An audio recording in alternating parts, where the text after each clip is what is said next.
On location and driven by Victor Chrysler Dodge Jeep Ram, it's Billified, the Bill Moran Podcast.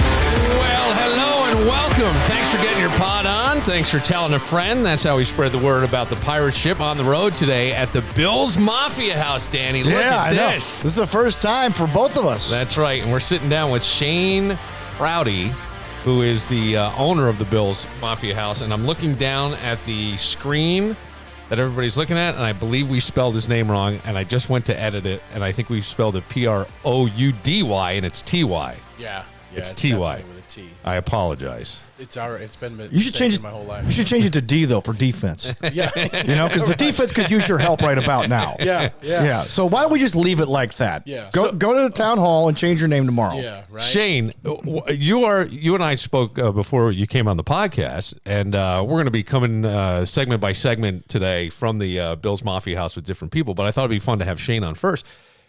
You're from Central PA. Yeah. How does this Central PA guy become a Bills fan? I mean, you are Bills Mafia, my man. Well, it's funny. A lot of people actually ask that all the time, and the funny part about it is that when you watch the news where like I come from, it's if you watch like News 4 or anything in Buffalo, right? There's always those two random counties that they show when they're doing the weather. The weather, right? And that's where I'm from. Right? Hey, Warren, Pennsylvania. It's going to be a little cold too, right? So those two random counties that are like just south of Wellsville, New York. That's where I'm from. So okay, right over the border. So you're always a Bills fan. Yeah. I grew up as a young child just following the Buffalo area. It was actually a lifelong dream of mine to move to Buffalo. It was. That's something you don't hear. Look at this. Not only that, but how did you come to then own this home? Well, it's funny. I always tell everybody this small story because I remember like growing up watching games with my dad all the time and everything. And like I always tell my dad, I was like, man, how cool would it be to like live in Buffalo and never miss a Bills game, Yeah. And then when I finally got the opportunity to move up here, talk about like manifesting your dream. Yeah. I mean, you know what I mean? I mean, seriously, I don't mean to. I'm sorry to jump on it. Keep going. You're good. So the company I was working for at the time, I had an opportunity to finally move to Buffalo, and I came up. And matter of fact, I tailgated right across the street from here, the house right across the street, and that's where I parked. And I saw this house come for sale, and I thought, well, man, like this is it, right? This is how it happens, right? Yeah. So I bought the house, and well, my girlfriend at the time, which is now my wife, she was good to go along with it and to paint the outside. We weren't this on the inside yet, right? Because we lived here remodeling it and stuff at the time. And then how was she living? Like, I mean, you're in the shadow of Highmark Stadium. Yeah.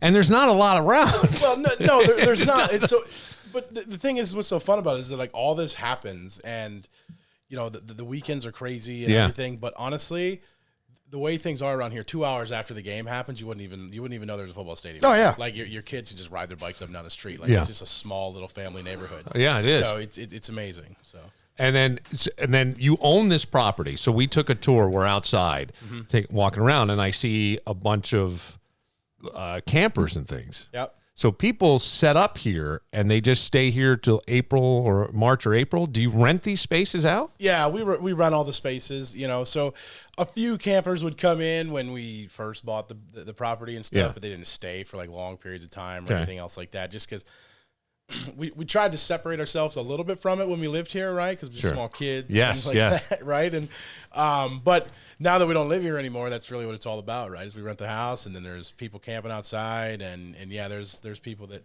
they camp here for every Bills game, so they'll just leave their campers here throughout the season. Then after the season's over, they'll pull them out. Yeah, and then and everybody has their party. But do you know all the people? Oh yeah, I would assume they've become like friends. Yeah, we are. We're pretty much all friends. I mean, and mostly. It's There's always that one weirdo. Yeah, well, so Cheddar's full.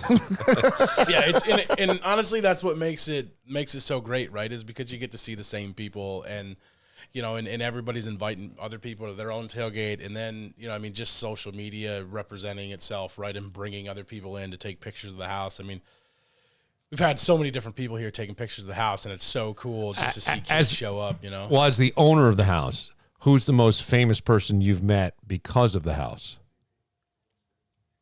I mean, I don't mean to put you on the spot like that, but I mean, I got to think that there's been some that you go, man, never in my life did I ever expect to meet blank, and I did. Well, I mean, honestly, the probably the most famous person like right now in America, right, would be Josh Allen. Yeah. It's been 2 years in a row now that like Wegmans and stuff with their coffee and the Josh's Jacks and all that stuff, and then they have the Diggs hot sauce. They'll do like a little photo shoot and a signing and stuff for that promotional thing. So I kind of have to keep it under the ropes. I'm not allowed to tell anybody, like even my own family, for that aspect of. But I can bring my kids. But they'll come over here, and it was just 2 months ago. They called and said Josh was coming over, and they actually set up like right in here. Like if you look at the background of the promotions, like on the Josh's Coffee and the Josh's Jacks, like this is the background. These cupboards here. Oh wow! yeah. Now when you see the picture, you'll put it together. But he stood right here. Could you get him to sign one of the cupboards?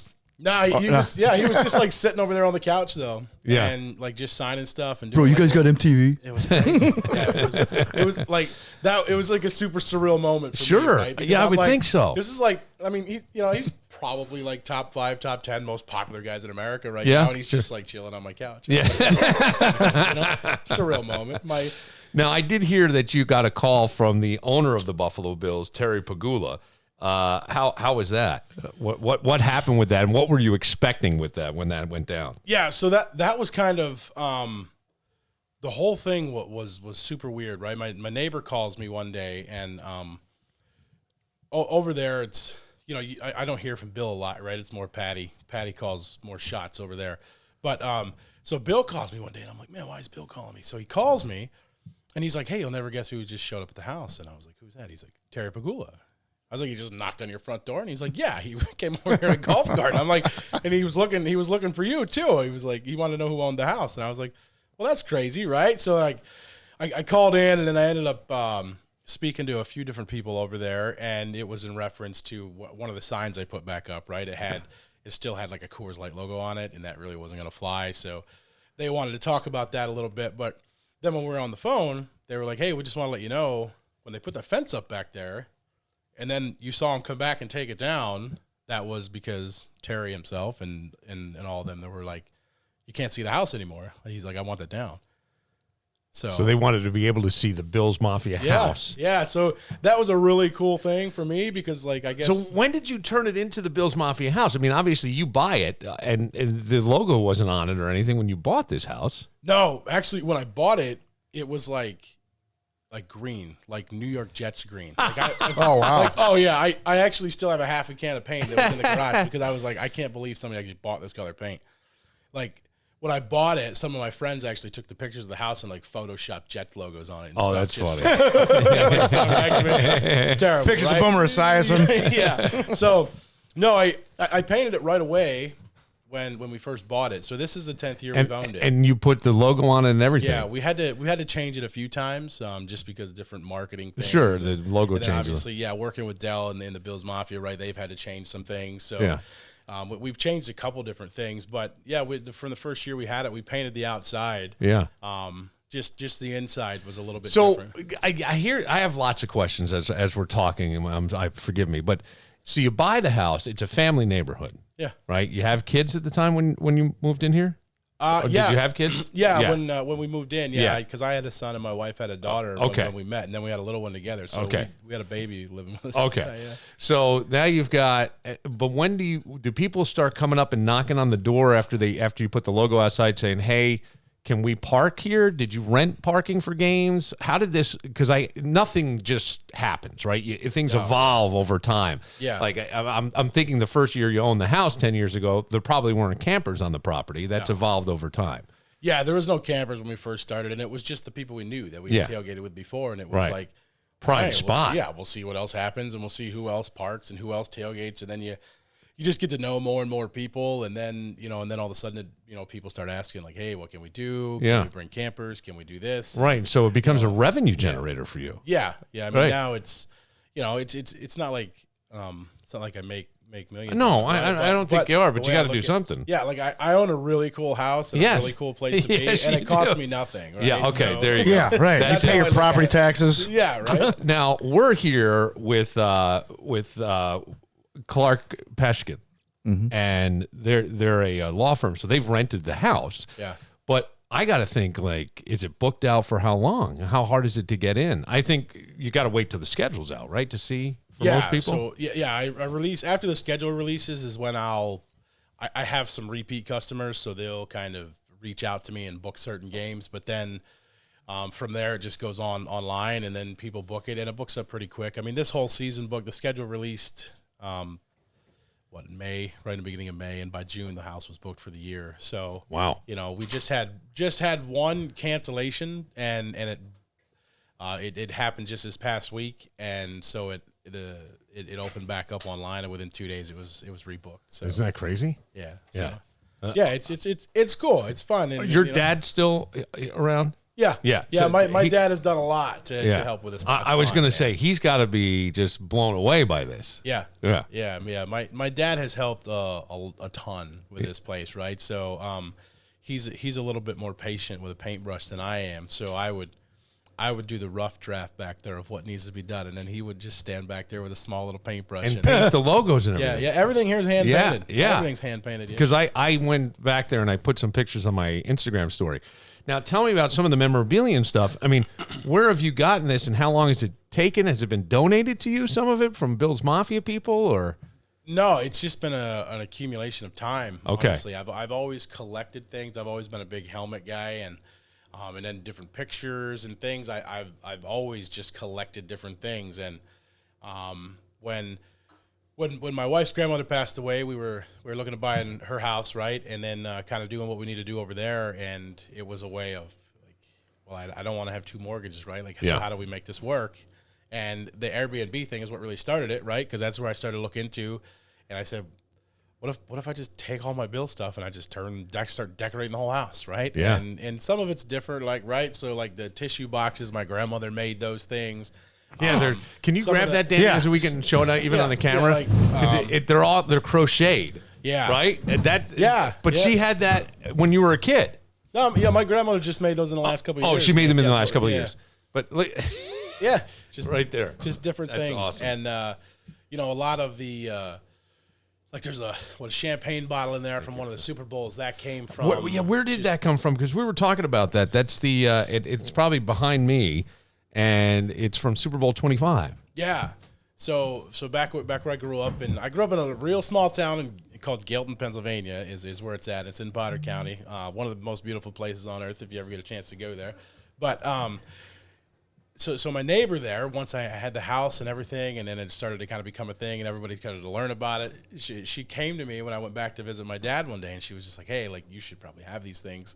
And she gave me like the champagne bottle and this old Bills logo that was handmade by somebody. That's a nice Bills logo. Yeah. So, and there's just a combination of different things from like collecting helmets and just collecting. Because you've got a lot of autograph memorabilia here as well. Did you personally get it autographed? Yeah. Yeah. Most of it's either that or else it was kind of bought in that way, or just there's a few of the things in here I won from like the Bills from. The like fantasy season ticket holder, like fantasy football leagues. Really? Like that, just crazy stuff. And, or other things. I know when, I forget who used to be down there doing like the thing down here at Danny South, but they would always have football players down there. So I'd go down and get stuff autographed. Just however you can do it. Right. Yeah. And so now I have to think too, you must be bugged by friends and family. Hey man, can you get us in? Not really. No. I mean, most people are pretty good, extremely respectful of it. That's good. I mean, obviously, when it comes to the house, right?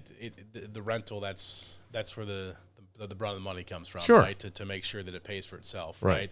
And obviously, right, as some friends and family come up, you get them into park and things like that, and let them experience everything, but. Well, it is an experience. I mean, when it comes to tailgating, and I haven't been to many NFL games at other stadiums, but I remember going to even the Cleveland Browns years ago, and it's nothing like this. Yeah. I mean, it's good, but it isn't this. Yeah, and that's just it, right? It's always the next step is how do you step it up every year, right? So it's where do we go from here? So. Yeah. What is that you? I'm sorry. Are you getting? He's a popular guy, Bill. No. I don't want to keep you if you need to. No. You're fine. You sure? Yeah. So what do you do like every day? do you have a day job? Yeah. I work for Cintas in my day job. Okay. Yeah, And so. Great sales training. Yeah. Great sales training. Okay. Yeah, What do you told, do yeah. with Cintas? Yeah. I'm a service manager for the first aid and safety division. So, Okay. Yeah. So my office is actually in Henrietta. Is it really? Yeah. I'm Oh, out there okay. A couple days a week. I live in Henrietta. Yeah. There you go. Danny lives in Henrietta, and man, what a fun thing! And I got to think, like, I know that Steve Tasker comes over here quite a bit. Yes, he came by. He came by last time. He's been through here a few times, but then the last game, we actually got a chance to get When him you in the were a house. kid, did you watch him play? Yeah. Yeah. I mean, that's got to be somewhat surreal. Yeah, it A is. kid from where was it? Potter County. Yeah. Or Potter, whatever it was. I graduated with like 37 people. That's how Okay, I- like I did 65. I'm Yeah. from a really small part of Yeah. New York State. Same thing, but it's Yeah. like 30. You don't think you're that's gonna happen to you, where they're No. gonna be in a house that you own. Yeah. I think that's awesome. It I think is. that's great. So then the Bills Mafia, you've gotten to know Dell, who's I think fan of the year. Yeah. And you probably well-deserved, man. Yeah, all that stuff. And then I would assume you're a season ticket holder. Yeah. And you go to every game. Yeah, I haven't missed a home game now, and well, at the end of this year, it'll be 14 years. Wow. 14 years. Wow. Yeah. How do you feel about the new stadium? I mean, I'm now it'll excited be right about it. across the street from you, right? So, I Yeah. mean, still right in the vicinity, in the shadow of it. I'm excited for it, right? I mean, every year that passes by, I think I like the cold less and less. Yeah. And I think the new one might be a little warmer. Yeah. So All right. That's true. That's true. You know, and I did see, we walked outside, and on your property is somebody with an Elway jersey, and I think it was Danny. You said, wow, the first jersey I saw was an Elway jersey. But someone had texted the podcast and said, do you guys feel like Josh Allen is more like John Elway in that his style of play, and will he have a career like Elway where he doesn't get to a Super Bowl until towards the end? And I don't know what you think of that, but when you're looking at things, I mean, it's a He's more Elway than Kelly, I'll say that. He's Yeah. got Kelly, but Kelly's toughness, but Elway was a tough quarterback too. Right. I mean, I've made the argument, and I've gotten killed for this, but I've made the argument that Elway, after Brady's the greatest quarterback ever. And the reason why is because in those 3 Super Bowls that they went and lost, name the second best player on those Denver Bronco teams. You can't. They all sucked. Yeah. Now, he gets Terrell Davis, Yeah. and he gets Rod Smith, who, by the way, was like a non-drafted free agent, right? And Mike Shanahan's his head coach, and all of a sudden, oh, wow, ta-da, we have talent, and we could go win a couple Super Bowls. At the end of his career, Yeah. he's pretty freaking good. Yeah. You know? And I think... but He was a hell of an athlete, because I think he was a Yankee recruit. Was Oh he yeah, not? He leveraged the Prospect. Yankees Yeah. to like get traded from Baltimore to Denver. He didn't want to play in Baltimore. That's where he was drafted. Oh, He was okay. by the Baltimore Colts, first overall, and he didn't want to. He didn't want to play in Baltimore. Kelly didn't want to play in Buffalo, Yeah. and Marino was just happy to be drafted in the first. Can you imagine that? Meanwhile, there's 3 other guys: Todd Blackledge, Tony Eason, and Ken O'Brien, who like nobody talks about anymore, and we're all drafted before Dan Marino. That's pretty funny. Well, this is fantastic. Great spot. Fun house. I actually snuck in here once and got yelled at. What? I came in to just peek at it. No, somebody else had rented it, so we snuck in behind some people. I just wanted to see it so badly because you realize you have a little piece of folklore that you own. Like people Yeah. want to see this.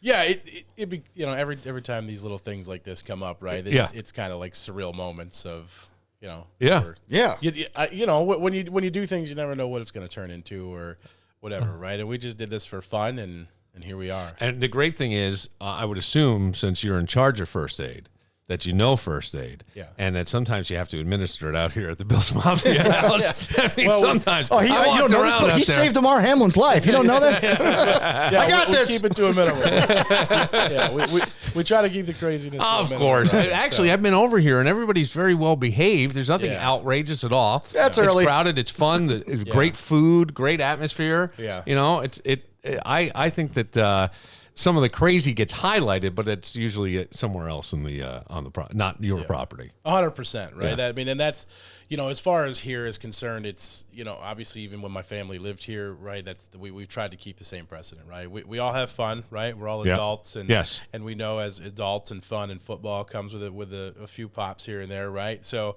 but we try to keep it. I mean, there's people out there that have their kids here too. Yes, right, right, exactly. And most importantly for me, right, I love when people come in from opposing areas, right? Right. And for me, that's fun, right? To see, some Denver Broncos fans Yeah. out in the yard, Yeah. right? Because that means like they kind of know the place to come. Right. They know a place where they can come, have fun, and tailgate, and not everybody's get gonna be harassed. cool. yeah, right. Tell we're me all what football fans. on your jersey. The coat. It's like it would be like a coat of arms for a family crest or something. But this looks like it's the tailgate crest. It is, yeah. So it's the tailgate Hall of Fame crest, right? I didn't even know they had such a thing. Yeah. Get the hell out of here! Are you a member? Well, did you get inducted? Not officially, right? Okay. But there's a gentleman that the tailgates here, and he rents a house once a year. Yeah. Hans. He's actually from out in the Detroit area, but he's a big Bills fan. But this is what he does: is he goes around and he has visited every football stadium and found like the best places to tailgate, and that's so if you ever reach out to him, you go into any football stadium anywhere, he'll tell you the best tailgates to go to and the best places to be. His name is Hans. Hans. And he lives in the Detroit area. Yeah. Yeah. And here comes Detroit looking pretty good. Yeah, He's they're like, coming out of nowhere, Yeah, right? Like, yeah. what's like all of a sudden Detroit and Houston are good. It's like what's happening. The world's upside down. But that's the NFL. Every month, hey, you know what? I think we got this league figured out. And then next week happens. Oh, you know what? I think we got this league figured out. No. While we have you, tell how people may be able to find the house to rent it next season before, when the schedule comes out, if they wanted to. Yeah, just anywhere on, the two bigger social media platforms, right? Facebook or Twitter, look for us. It's just called the Bills Mafia House. If you look on there, you'll find my contact information, email information, and everything. That's the best way to just reach out and ask questions. You should have a draft lottery. So people get, you know what I mean? Yeah. And then people get their first pick of the weekend they want. Like all these people, you just line it up. You get 17 weeks, right? Or no, you get 8 or 9, depending on the season of home games. Well, this year the England game. It should be like seat licenses. You donate X amount of dollars. You know what I mean? You can really manipulate this to your advantage, but it seems like you're better than that. No, it's the way I've always looked at it, right? It's nice to make a little money to just cover everything and that's it. I'm not really doing this right to make big money on it. This is fun. I have my own place to tailgate. Yeah. We have a great crowd over here, and like I said, I own a piece of property that costs me nothing, right? So that comes with itself. Let me ask you, with the stadium moving across the street, are you going to move the house too? Have you talked to Terry about that? No. Like uprooting the house and wheeling it over? What's actually funny is I think when you look at the pictures of it and you see now like the layout of where it's being built, I actually think Gate 2 might be closer to the house than the new stadium. Oh, wow. Now. Yeah, I think you're right. Because it's right there. It is. So, yeah. It's literally across the street. Yeah. Cool. So it's definitely going to be fun. It'll be a great time. Well, Shane, it's been a pleasure talking to you and meeting you. And I suggest to anybody who's a Bills fan, try to get in here because it is right exactly where you want to be, on the heart of Bills Mafia tailgating. Yeah, I great. Appreciate you guys being here. I appreciate you having me on. Thank you. Thanks for having us. Thank you. We are live at the Bills Mafia House. We'll be right back, but first, BTB Woodfire Pizza and Grill in the mall at Grease Ridge. Oh, Danny, great place for people to watch any football game, over 50 TVs. Any football That's right. game. And when you go in there, each month they have different specials. They even have drink specials. You can go in and get a pumpkin spiced margarita. Ooh. How good is that? Wow. Yeah. In November. In November. Wow. That's right. Pumpkin spice margarita. You get a lot of pumpkin spice stuff. I haven't heard of the pumpkin spice margarita. This is the first, Billy. That's right. It's the first. Shareables, they have Italian poutine. Have you ever had Italian poutine, my Italian friend? I didn't know you could do that. It is fries, fresh mozzarella, and vodka sauce. Ooh. Yeah. That orange vodka sauce is very tasty. That's right. And then I had the BTB cheeseburger mac the other night. Oh, did you? Oh, man, it is so good. Classic mac with burger, tomatoes, pickles, onions, and spicy Thousand Island, served with your choice of soup or salad. Or all both. right there at BTB Woodfire Pizza and Grill, where you can also have your holiday party. Yeah. Some of the like Fridays and Saturdays I think are pretty booked, but hey, there are other days in the week. Yeah. Why not go there? You just go to BTB Rock, that's BTBROC.com. You can get all the details on how you can do that. BTB Woodfire Pizza and Grill in the mall at Grease Ridge. Comedy at the Carlson. Ticket and show times at carlsoncomedy.com. Danny, the Connors and Ferris Law Firm focuses on workers' comp, Social Security, disability, and personal injury. Those are the big three. If you find yourself hurt on the job, you got to call them at 262-COMP. They understand the complexities of workers' compensation claims, dealing with the insurance companies, employers, and the legal system. Yeah, it's a lot. All the things that you probably aren't, as a consumer, familiar with. No. and it's really stressful on your life. That's why you call the team at Connors and Ferris at 262-COMP. They'll advocate for your rights, strive to secure you the benefits and compensation you deserve, but most importantly, you're going to get peace of mind. Peace of mind because you're going to know you have a team by your side advocating for you and giving you the attention you deserve. So stop the worry, eliminate the stress, and get sleep at night because you made the smart choice and contacted Connors and Ferris. Big Buffalo Bills fans. Absolutely. That's oh, man. right. Oh, and Sabres fans, too. That's right. Tom's a big Sabres guy. Sabres actually playing well this year. Finally. Connor, but it's early. Yeah. Connors and Ferris have offices in New York City, Syracuse, Rochester, and Buffalo. They're committed to serving you better. 262-COMP. Connors and Ferris, your workers' comp attorneys. Iron Smoke Distillery, the internationally acclaimed New York State farm distillery at ironsmokedistillery.com. Leo's, the official bakery, deli, and cafe of Billified. You know, it's fall, y'all, and it's time for Leo's famous pumpkin pie. Oh, yeah. You don't need pumpkin pie just at Thanksgiving. You could have it on any day that ends in Y. Right. That's right. Like, why do we discriminate for the seasons and the holidays? No, have it in April if you want. Made fresh for you and your family from only the finest ingredients, only from Leo's. Plus, enjoy plenty of Leo's prepared foods from their deli and cafe. And remember to order your full turkey dinner with all the fixins for just $175, including mashed potatoes, gravy, stuffing, corn, cranberry relish, dinner rolls, and Leo's pie. All you have to do is order yours by November 19th. Okay. So delicious. Soon. What's the best thing about Leo's? Everything, Billy. That's right. On Dispatch Drive in East Rochester and open every day. The Bills make me wanna shout. Kick your heels up and shout. Throw your hands up and shout. Throw your head back and shout. Come on now, the Bills are making it happen. Bills Mafia House is where we are. Get ready for the Bills and the Denver Broncos Monday Night Football. Sorry, I interrupted the story you were telling. That's all right. It's no big deal. It's no big deal. Vince Press from Clark Peshkin invited us up because they rented the Bills Mafia House and allowed us. Vince had been in radio with us for a while. Glad you could make it. I'm glad really we made it. Appreciate you coming. You appreciate it coming. Tip that camera down just a little bit so we can get Vinny. I don't know if it'll go. We're a little wobbly there. That's the one that I knocked over. Yeah, at that's a, one you at broke. a party. It's all right. There we go. I knocked one off his stand. It's the way it is. But, man, you have so much fucking food here. The Bloody Marys could last a week. What are you doing? Well, we invited, obviously, our crew, but then I just put something on Facebook and Instagram, too, telling people to stop by. So we were anticipating. All right. So people will be stopping by. Yeah. I mean, we have a core crew, but we're taping this. It's only 10 of 5. The game's at 8:30. Right. So. And, Monday night traffic, it's getting crazy out there now. Yeah. Yeah, well, we got here in plenty of time, set up. We talked to the owner of the house, Shane, and we're hoping to get the head of the Bills Mafia on in a little while. But you're a foodie. I didn't realize what a foodie you are. The food is phenomenal that you've made. You find different things at Wegmans. What is happening in your life? How did this all come about? Well, I wrote a column for DNC for 10 years. That was my side hustle. Yeah. Actually, one of before all the Instagram stuff. Wait, was hang on a out. second. Time out. Yeah. Hang on 1 second. Danny. Yeah. You write a time for the Times in Wayne County. He wrote one for the DNC. What happened? How come Danny can't write one? They got enough sports people to DNC. I'm fucking Who they keep letting more and more people go. Yeah, that's right. Totally. That's cool. I'm kidding. He's talking about food. I know. This toast is delicious. When I first, Great texture. when I first pitched the DNC for my column, which was now 12 years ago, I said, we'll do a best of, where to get the best veggie burger, where to get the best calamari. They said, do people really want to know that?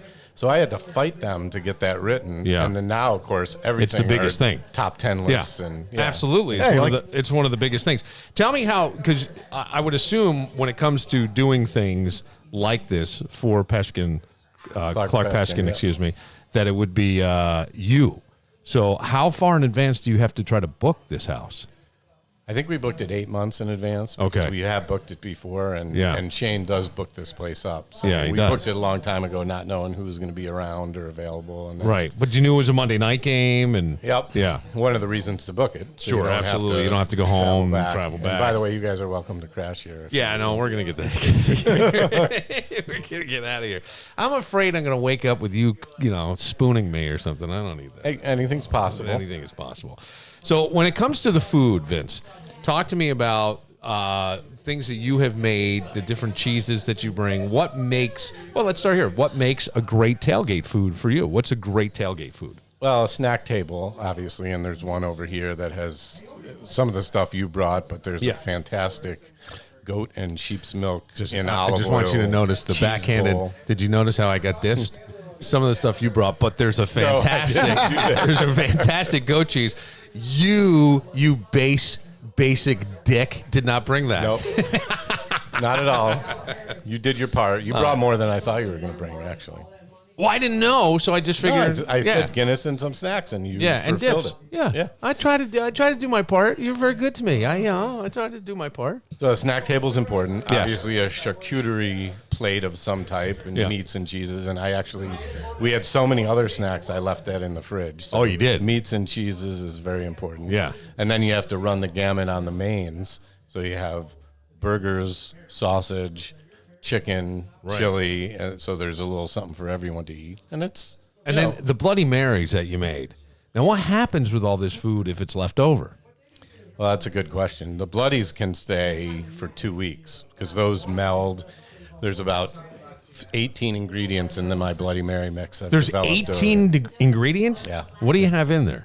Well, I use Clamato, and then I use some combination of other mix and V8 juice, but then there's Dell Reid and black pepper and pickle juice and Old Bay and some other secret stuff. Now, is this a recipe you've just perfected over time, or is it something that you have stolen from somebody? No, I don't mean steal, but borrowed maybe? No, I've perfected it over time. Okay. And there's literally... It's a great Bloody Mary. It's a little spicy. You said that. It's a little spicy. You're a little soft. Well, I'm not a little soft. There are other guys here going, look, Kevin Clark, I'm not drinking it. It's too spicy. You drank one. Oh, you did. It's perfect at 11 a.m. It is. It was a great Bloody Mary. Oh, I didn't have it at 11 a.m., and I think I may have another one.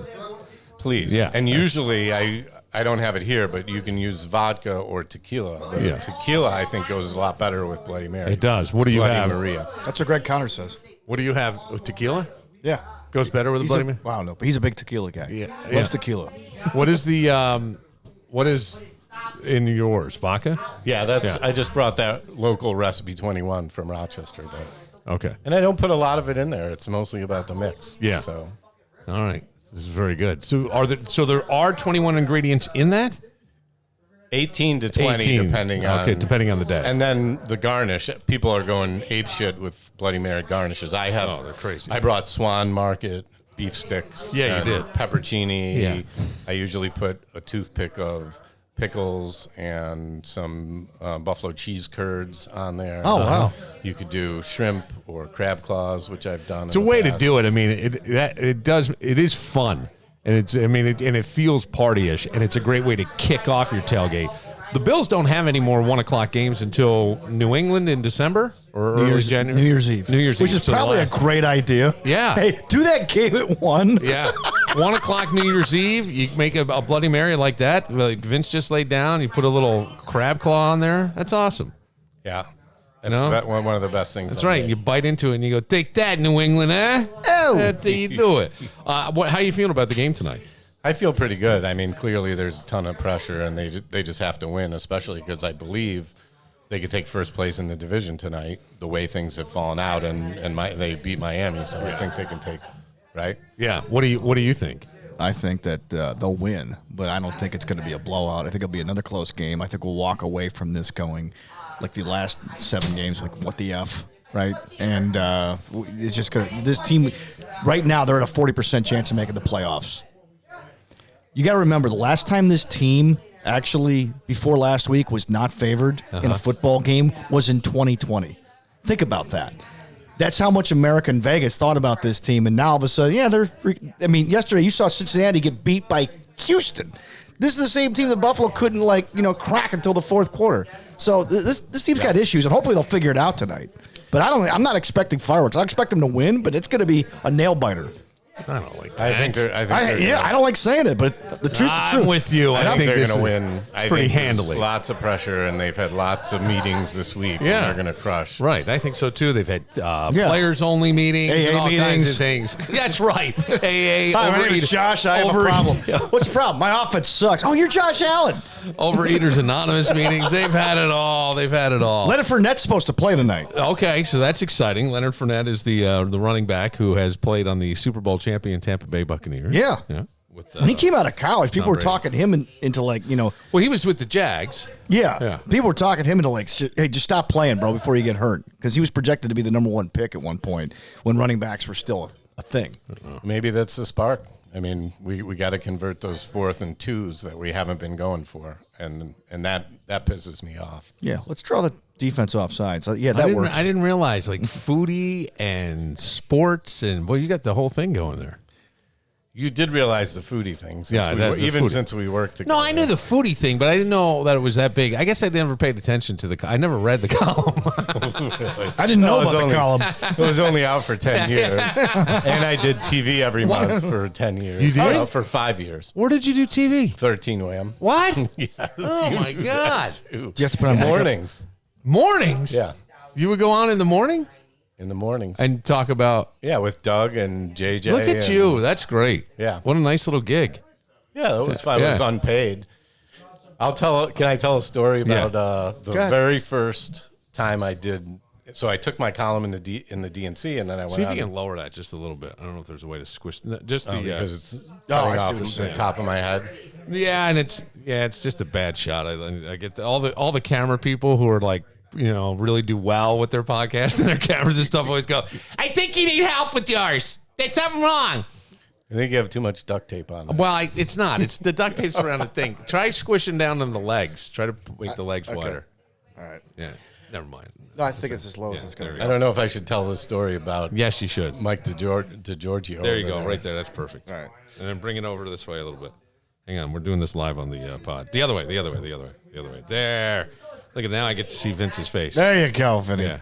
So this is the first time I'm on. Otherwise, it was No, you were on. You were on. It just was, a little bit of your skull. It's still an odd shot. Go ahead. So the first time I did morning TV, Mike DeGiorgio, the fabulous producer over there, EXVP. Yeah. he I think it was actually what to cook for the Super Bowl. So I brought in meatballs and all this other stuff, and I'm getting ready on their prep table to wheel it in to do the set, and one of the meatballs falls off the table and rolls down the hall in the corner of the wall and the floor. Oh, tell me it had sauce on it. Yeah, they were meatballs. They were saucy barbecue meatballs, and it's rolling down the corner, picking up all the shit from years and years. Mike looks around, picks it up and eats it. No, he did not. No, he did not. did? Stop it. That You're was lying. that was my first experience. Did you? Oh, Did you watch this happen? Oh yeah. And did he say to you, "Hey, I'm going to eat this," or you just He did said, it? "Don't tell anyone that." No, he ate it and then said, "Don't tell anyone that." And then I did TV for 4 or 5 more years with him. And All right. So how long ago was this? probably 5 or 6 years. Okay, since I've you done need to find out from Clark Peshkin if the statute of limitations on its story has run out because he said, "Don't tell anybody." it. You're right. Don't kill me, Mike. It was very funny. Mike- And Mike's he good. might have wiped it off, but You know what? We're oversensitive to this stuff. Yeah. There are parts of the world that are just going, "Thank you for this food," or whatever we got, right? yeah. He probably immunized himself from like 7 or 8 different diseases by eating that meatball. So he's good. there was a lot of Think about all the germs out there. He's probably going to live another 100 years. Probably. And then I did one of my episodes was a spicy food episode that I did, and I brought the spiciest Thai shit you can imagine in. Yeah. And it killed because it was. Oh my God! Some Did of you the have? anchors, Wait, did you have him eat it? Yeah. They Everybody ate it, and they it was couldn't finish it. Norma and Jennifer Johnson. Yeah. And they were crying because it was so high, and I don't think they could do their next segment because they were. And so they reminded me. It's of that. too bad that you didn't jump on the hot. What's the hot enough or something? What's Hot the ones? Hot ones? Yeah. I don't even want to talk about that. Why are you? What happened? What happened? Did you get pissed about that or something? No, it was my idea. I've had that idea for a long time. I think Dell Reid is here. Sorry. Oh, Dell's here. Yeah. All right, great. Yeah. All right. Dell is the head of the Bills Mafia. Like many ideas that don't go anywhere, and it should be a lesson for everybody. I had the idea of interviewing celebrities when they came to town and doing a food column, and then just talking about interviewing them, but over food. And that was years, and I pitched it to the DNC too, and it never went anywhere. Yeah. And then Hot Ones came out. You see, the great thing is now, and I will use the term that everybody makes fun of me for, is the barrier to entry is gone. And so Hot Ones could just go right onto YouTube. They didn't need to get the DNC to approve because everybody's going to go, nah, it's not our idea. I'm not sure. We're not sure. And until you prove that it works, and it's too bad because you were a little before your time. I mean, a little bit in some stuff. And you also were doing a job and trying to, keep your family going and all this other stuff. Right, sure. I mean, so I'm not saying they stole it. I'm just saying I had the idea. Yeah. So, well, congratulations. How often though do we all said that to some degree? Like we can't believe that we had that idea, and then somebody did it. Right, no matter what it is, it's the dumbest thing in the world, and then somebody's made $1 million with it, and we all kick ourselves. So you got to be, one of these proactive people to actually, when you get the inspiration, move, take action. Yeah, and have some balls. But I think you've done it. I mean, you've written screenplays and everything. You're a man of many talents. Yeah, a little bit. And that's what I do at Clark Peshkin, a little bit of everything, and promote the hell out of them. And you do. Events and facilities and tailgate parties, food, tailgate parties, and it's great. You're a great place. You're a great host. You do nice work with all this stuff. You do. You are. You're a great host everywhere. Great American. Well, you guys are great guests. Well, Appreciate thank that. you. Thank and you. we've taken over your entire kitchen here, and I love it. allowed us I thought it would to add set up. Juice to the. Well, it's fun, and we were doing it segment by segment, so and I thought it'd be fun to get you on, and I think when if Dell comes in, the head of the Bills Mafia. Yeah, we'll talk to him. But Bills, He's here? Oh, he is here. All right, let me. Why don't we take a quick break and we'll come back and we will talk to the head of the Bills Mafia, the 2023 Fan of the Year for the Buffalo Bills.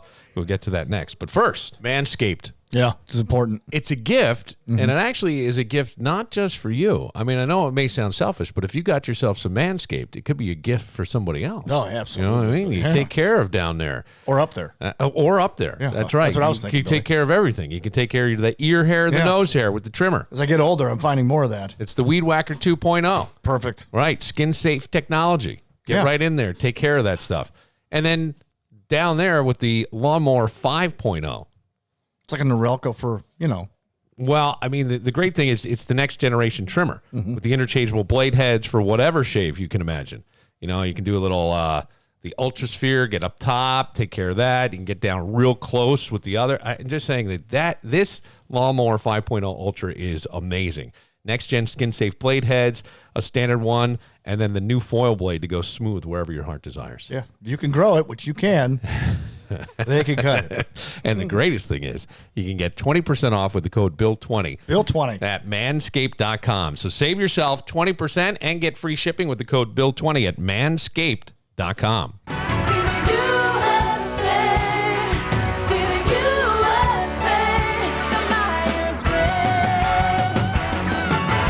Jimmy Z's Plates and Shakes, standing right there in Brockport. They're open Wednesday through Sunday. Wow. They need a couple days to recover because they're cooking so good. Yes, and you can go and get some gift cards right at platesandshakes.com. Absolutely. Great stocking stuffers. Do it for your employees. Do it for the students in your life, right? It's fantastic. Absolutely. Jimmy Z's Plates and Shakes. And if you're looking to have a plate party, instead of like the traditional stuffy office house, why not bring in plates from Jimmy Z's Plates and Shakes? You can find out all the information again at their fantastic website, platesandshakes.com. Cirque and Cirque are proud to be one of Western New York's most trusted divorce and family law firms. Learn more at circulaw.com. SERCU law.com. Mac of all trades, if you're a homeowner, give yourself a gift this holiday season. Give yourself the gift of Mac of all trades, because here's why. You got a list around your house that you haven't gotten to. It keeps growing, and you're not getting ahead of it. And you're probably hearing in your ear, about how you haven't gotten anything done. Yeah. That's why you call Mac of All Trades at 585-202-9218. You got a drafty window, they'll fix it. Bathroom door that doesn't close right, they'll do that. Paint a room, they can do that. Or even bigger projects, maybe electrical. You don't like messing with electrical. Every man should know their limits. Yes. That's right, especially when it comes to home repair. Not it. We don't need to see you with a finger blown off because you tried to put a 220 switch in and you didn't know what you were doing. Or in a casket. Mac of All Trades will be able to handle all of that, even full kitchen remodels and bath remodels. 585-202-9218. Or you can find them online at macofalltrades.net. It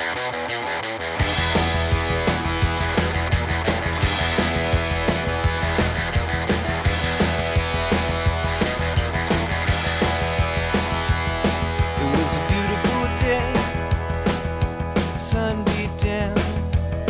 I had the radio on, I was driving. You know I played this, right? I know why you played this. All right, let's see if you know I played this?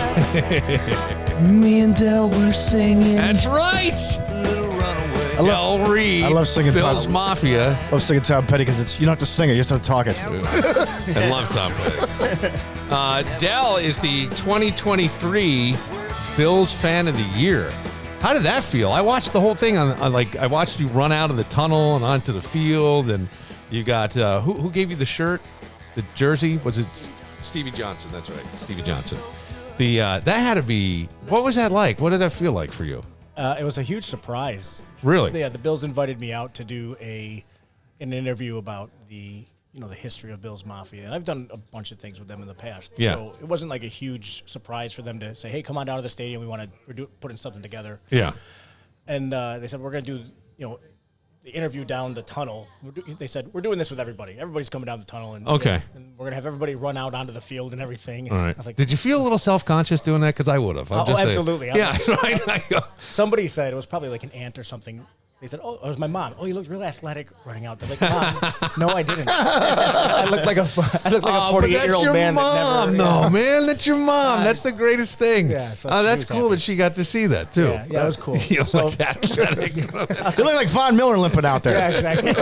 I looked like a 48-year-old unathletic man doing that. So how does it? Okay, so what does being the fan of the year entitle you to? I guess what is the whole thing with that? What do they give you? Well, they gave me a pretty sweet jersey. Yeah, with I a saw patch that. on it and everything that I'm not allowed to wear according to my wife until like the special night or whatever. Okay. But she's looking out for me because I'll spill something on it. But yeah, you get that jersey. You get 2 tickets to the Super Bowl.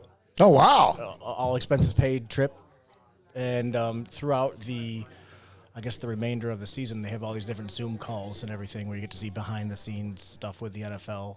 I just got that first invite the other day, so I don't know what's involved. What it'll be like, but yeah, the whole that little minor Super Bowl trip is kind of cool. Yeah, that is pretty cool. Yeah, Bills better be there. I'm not going there to watch Patrick Mahomes win another Super Bowl. Yeah, if you don't want to go, we would be glad. Listen, get in line. Get in line. I'm sure there's many people. So, as the president of the Bills Mafia, the founder of the Bills Mafia, what is the title? Co-founder of the Co-founder. Bills Mafia, yeah. So who's the other founder? That would be Breon Harris Okay. and Leslie Willie. It was the three of us, 12 plus years ago now, that kind of took that phrase that I inadvertently came up with as a joke, based on conversations and stuff we were doing together on Twitter. That's when we kind of decided, like, hey, maybe we could do something with this, because it was going viral with the fans and the players, and we really just wanted to do. We felt the opportunity to do something special. Yeah. And we chose not to make it about us. So what was when you say something special, what do you mean by that? It was an opportunity because, I mean, at that time especially, think about it. The Bills were basically the Washington Generals of the NFL. The team that always loses to the Globetrotters. They're there just so that the other team has a team to play. Right. But that's how the country looks at the team. The way fans look at the team is they are be all, end all. Right. We love the Bills. And so it was an opportunity for us to kind of, with the attention we were getting, to put the focus not only on the team, but more so on just the fans, because we love our culture. We love our team. These weren't bandwagon fans. These are diehard, live and die by this team no matter what this season brings us. We are fans. Well, absolutely. And people, I remember saying, like, oh, Bills Mafia is a bandwagon thing. I was like, yo, that thing started in 2010, 2011 in the middle of a terrible drought, of playoffs. Like, if you've been around Bills Mafia, you know that we're not. So, I mean, when did they start coming to St. John Fisher University to do 2000. So 2000, we were doing radio shows from there. And the team, every year, it was awful. I mean, they had some guys, right? Bledsoe came out and he was good for a game. I mean, the joke was it was the curse of St. John Fisher. Yeah, it was. Either him or Billy Buffalo. Either that or Billy Buffalo. Billy Buffalo, too. Oh, yeah, right. Billy Buffalo, because they never had a mascot before that. So all those things, you're right, through all that time. So you bring the Bills Mafia, then it starts getting attention nationally when Josh Allen shows up and everybody starts to get a little better. And even with Josh Allen, when that draft happened, I don't know what the Bills Mafia were saying on social media, but I kept hearing things like, I know exactly what he was saying. Well, okay, what was it, Dell? Do you mind saying? Yeah, sir. So actually, that's Josh Begelman. He is our creative director at 26 Shirts. And Josh, I'm sorry. No, it's That's cool. all right. That's all right. I'm glad we get to introduce. Yeah. So, So- 26 Shirts. Yeah. We'll talk about 26 Yeah. Shirts in a second. So, but there's context there. That's why Okay, I mentioned that. sure. Because that night of that draft, we knew the Bills were drafting a quarterback. In Yeah. fact, when they traded Cody Ford. Yeah. Yeah. When he was traded away. To Cordy Glenn. Cordy Glenn. It's Cordy Thank you. Glenn. That did Yeah. not sound right to me. Cordy That's Glenn. all right. That's how long ago it was now. Yeah. When they traded Cordy Glenn away, you can ask Josh. I actually got out of my chair in the office and ran around because I was so excited. I was like, they're definitely drafting a quarterback. And so we had it's a true story. Like I got up He on did. So we had a shirt designed for every quarterback that was in that draft that the Bills could possibly draft. Okay. And we had the best one we had was Baker Mayfield. He was planting a Mafia flag based on when he planted the flag. Wait, did you have a Kyle Laletta shirt? No. Did you have a Kyle Laletta design? We had the top five. So Sam Darnold. Rosen. Josh Rosen. Josh Rosen, Sam Darnold, Baker Mayfield, Josh Allen, Lamar Jackson. Those were the five. Correct. Laletta was 6. Yeah. So we had the top five. Well, we had Rudolph Mason too. Oh, God. Mason Rudolph, yeah. Mason Rudolph. That's right. He went to the QB Steelers. Mason. QB Mason. That was gonna be the shirt. QB Mason. So, So, right. anyways, that to the Josh Allen point, Josh Allen was the one that we were least excited about because all the pundits were saying like this is not the guy. It's not accurate. Right. I don't watch a lot of college football, and even if I did, I'm not Who's watching seeing Wyoming. why? I'm not Who's watching seeing Wyoming. why? Nobody did. Right. And so the design that we put the least amount of effort into was the Josh Allen design. And so like he gets picked, not we're kidding. like, all right, push it live. All right, that's good. And we were very pleasantly surprised. So you fast forward a few months, and he plays that preseason game against the Browns. And I remember he threw a touchdown pass where he just threaded the needle so perfectly, and I was like, oh my gosh, he might be good. Yeah. Remember the first pass he threw, though? They called a bomb, like in his first throw, and he throws it. He was out of bounds, but everyone was like, wow, man, he's got a cannon. Yeah. He was like 80 yards. Yeah, and then the regular season starts, and he's running around. We're like, I didn't even know this was part of the package. They didn't know, like, it's just. It is. It's like they did a great job scouting because I think most fans said we picked the wrong Josh. That's what I kept hearing. Yep. We picked the wrong Josh. Like Josh Rosen was going to be the guy. I was one of Josh those idiots, Rosen's too. out of the league. Baker Mayfield, the number 1 pick, is on his 4th team. Is it his 4th or 5th? Fifth team. 5th That team. many? Wow. Yeah, because he was with Cleveland, then he was with Carolina. Cleveland, Carolina. Rams. Then he went to the Rams. Okay, so 4. So Tampa Bay, right. And then you look at Sam Darnold, and he was Jets, Carolina. Jets, Carolina. They were both in the same. Is he out of the league? San Francisco. He's the backup. No, he's the backup. He's in Brock San Purdy's Francisco. backup. And he was considered to be the best quarterback in the league. He's the And backup to Mr. Irrelevant. This guy was supposed to be the first overall pick Yes. in the draft, but the Browns, right. let's go with Baker. Yeah. And he's backing up the guy who was the last pick in the NFL draft a few years later. It's interesting, and it just shows you how hard it is to play in the NFL. I always say, do you know how good you have to be to suck at the NFL level? right. And yet we live and die and get angry and do all this. So as the Bills Mafia has grown, what has the purpose become for you? I feel like there's a charity element to that. Well, yeah, with you. pretty much. I mean, since our inception, really, we wanted it to be about serving the community that the team represents. Okay. And we were selling T-shirts early on that just said Bills Mafia before I understood intellectual property. Okay, and what happened? What happened with that? we Were you given a cease and desist or anything? No, it was, I think, Cafe Press, if you remember them. I think they took it down because we were using the Twitter bird. It wasn't even the Bills, who said anything. Oh, that's right. Okay. But we learned really quickly on what we can do and what we can't do. And but even then, we wanted the proceeds to go to charities. So they were supporting what was then called Carly's Club, now Courage of Carly at Roswell Park. Okay. And we began doing tailgates. We'd do them once or twice a year, and we do like a basket raffle and the money that we raised from the basket raffle would go to Courage of Carly. So we always wanted a charitable. What is Courage of Carly? It is a pediatric cancer foundation or fund at Roswell Park. Roswell Park, They do monetary support for the families and also psychosocial for the kids. Yeah. As you've seen this grow, overwhelmed by fans? Yeah, yeah, how could I? You couldn't think this. No, and I get asked that sometimes. Like, did you ever?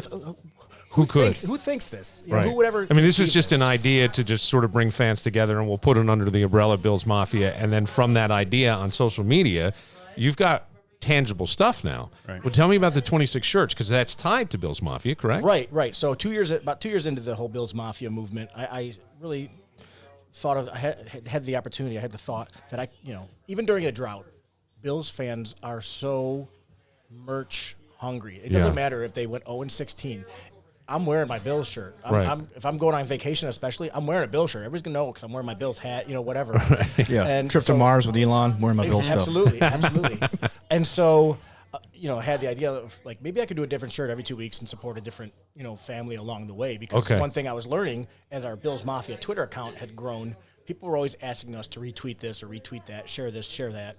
And so I had the idea like I could probably sell a different shirt every 2 weeks, do it as 1 year and that's it because this would be exhausting. And I already had a full-time job at Roswell and do it at nights and on the weekends and stuff. And my 1 year project is now celebrating it. Just Saturday was the actual 10th anniversary of the 10th anniversary. So tell me about the 26 shirts then. You come out with how many per season? Well, now it's a shirt. It's like 2 shirts a week. It's two just shirts nonstop. a week. It's nonstop. At shirts. least 2. Yeah. And Josh, our creative director, designs probably. It was at one point like 90% of them. It's probably down to like 80 or 75 80, now. yeah, But we've hired somebody to help him out so he doesn't get carpal tunnel again. Again? Again, yeah. I had surgery on my. I almost had. Is it because of this? Yeah. You had Tommy John because of. I had got Tommy John's from drawing too much. Yes. You're kidding. I'm not kidding. Now- No, I'm not laughing at you. Yeah, Just- I have the scar to prove. Wow. Yeah. If anybody is from OSHA is listening, just turn off. So, but man, I can throw a hell of a fastball, though, buddy. So, Josh, hang on a second, because do you have it? Is this a full-time job for you then? Oh, yeah. Okay. So I started as a freelancer, year 2? Beginning of year 3. Little into year 2. That's right. Okay. So I started as a freelancer, and then I jumped in I guess 2016. Thank you for knowing, because I don't. I quit my job to come because he said, "Hey, why don't you go tell your boss you're going to come work for me?" Yeah. And I said, "Okay." So is this now a full-time job for you? It has to be. Yeah. We have 6 full-time employees now. You have 6 full-time employees at the Bill. I had no idea. Yeah. 26 shirts. It's we've actually. So 26 Shirts has become the company. Yeah. And that's kind of the company behind Bills Mafia. Well, they're separate. It grew out of Bills Mafia. Out of Bills Mafia. Bills Mafia kind of belongs to everybody. Well, Yes, it belongs I to got the Bills. that. Yes. But it's something that all fans share. And But 26 who shirts, runs the Bills Mafia Twitter account? You do, correct? I do with a bunch of other people as well. Right, but from 26 Shirts? So do you have somebody who's just running social? Because that's a full-time job in and of itself. Yeah, well, 26 Shirts social is managed by Andrew Baglini primarily.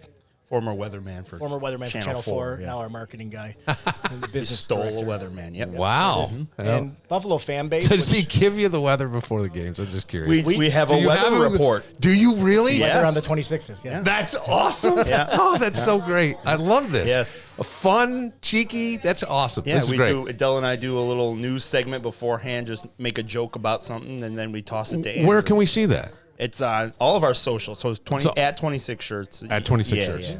Okay. And you'll see Dell and I sitting at a desk, at a news desk, and it's pretty. Some of them are. We have a lot of them are fun. funny. Yeah.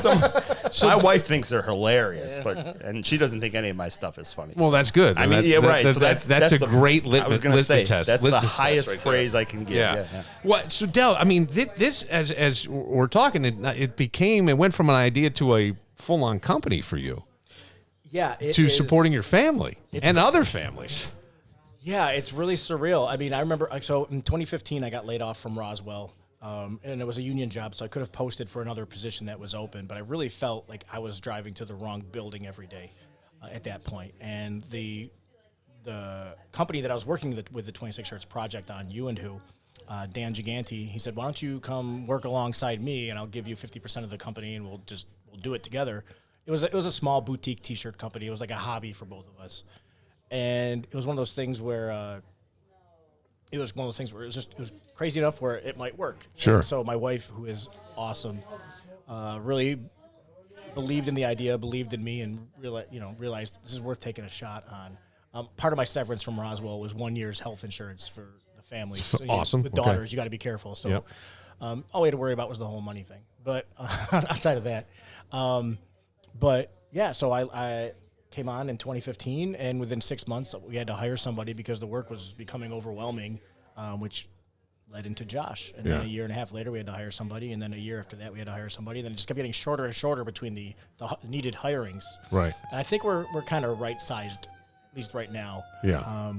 Who knows what the future holds. Do you ever get fan bases from other teams reach out to you? How can we do? Yeah, I had to think you did. Yeah, we actually, for a while, we had a Chicago line, like 26 shirts Chicago, 26 shirts Pittsburgh, and 26 shirts Cincinnati.